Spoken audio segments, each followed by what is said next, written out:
రాజధాని నగర ప్రాంతంలో అన్ని రకాల నిర్మాణ పనులు అన్ని ప్రాంతాల్లో ఏకకాలంలో శరవేగంగా జరుగుతూ ఉన్నాయి. ఒకవైపు కొండవీటి వాగు, అదేవిధంగా పాలవాగు విస్తరణ పనులు, మరోవైపు ఎంతో కీలకమైనటువంటి రహదారులు నిర్మాణ పనులు అన్నీ కలిసి 24/7 తరహాలోనే పగలు రాత్రి తేడా లేకుండా నిర్మాణ పనులు మాత్రం వేగవంతంగా ముందుకు వెళ్తున్నాయని చెప్పాలి. కూటమి ప్రభుత్వం వచ్చిన తర్వాత అమరావతి ప్రాంతంలో నిర్మాణ పనులు మరింత వేగం పుంజుకున్నాయి. మరి ముఖ్యంగా దేశ ప్రధాని నరేంద్ర మోడీ గారు మే 2వ తేదీన అమరావతి పర్యటన తర్వాత ఈ పనులు మరింత వేగంగా ముందుకు వెళ్తూ ఉన్నాయి. ఇక రోడ్డు నిర్మాణ పనుల్లో ఎంతో కీలకమైనటువంటి N9 అంటే ఉద్దండరాయపాలెం దగ్గర నుంచి మంగళగిరి మండలం నిడమరు వరకు ఉన్నటువంటి 13 కిలోమీటర్ల నిర్మాణం జరుగుతున్నటువంటి ఈ రోడ్డుకి ఇరువైపులా మౌలిక సదుపాయాల్లో ఎంతో కీలకమైనటువంటి నిర్మాణ పనులు జరుగుతున్నాయి.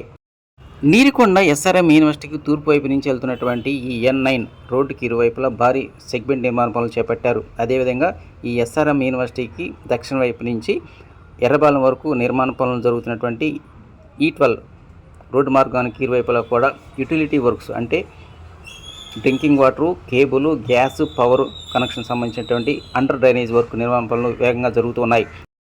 అమరావతి రాజధాని నగర పరిధిలోని 3 మండలాల్లో ఉన్నటువంటి 29 గ్రామాల్లో మరి ముఖ్యంగా మంగళగిరి మండలంలోని కుర్రగల్లు, బేతపూడి, నవలూరు, ఎర్రబాలెం ప్రాంతాల్లో మాత్రం రోడ్డు నిర్మాణాలకు సంబంధించి పగలు రాత్రి తేడా లేకుండా 24/7 తరహాలోనే నిర్మాణ పనులు వేగం పుంజుకున్నాయని చెప్పాలి. ఈ నేపథ్యంలోనే ఇతర ప్రాంతాల నుంచి వచ్చినటువంటి కార్మికులు భారీ యంత్రాలతో మాత్రం సందడి వాతావరణం నెలకొందని చెప్పాలి.